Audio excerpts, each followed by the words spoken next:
कल का वाक़या या परसों का वाक़या जो है वो उस पर डिटेल बहस हो गई है। लेकिन जनाब स्पीकर, जब आप कहें कि खान नहीं तो पाकिस्तान नहीं, तो उसका क्या रिएक्शन आएगा कि आप पाकिस्तान का वजूद जो है एक शख्स के वजूद के साथ नथी कर दें। ये अल्फाज जो हैं, ये इस किस्म का रिएक्शन जो कल रात को आया है उसको जस्टिफाई कर देते हैं।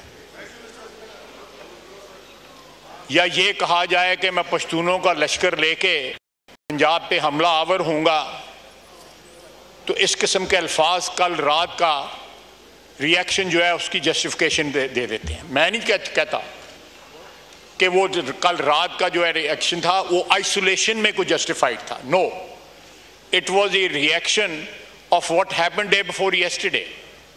जिस किस्म की ज़बान जो है इस्तेमाल की गई, जिस किस्म की ज़बान इस्तेमाल की गई, ये ऊपर वाले बैठे हुए हमारे दोस्त, हमारे कुलीग्स इस हाउस को यही रिपोर्ट करते हैं, हमारे कुलीग्स ही हुए, उन्होंने भी एहतजाज किया।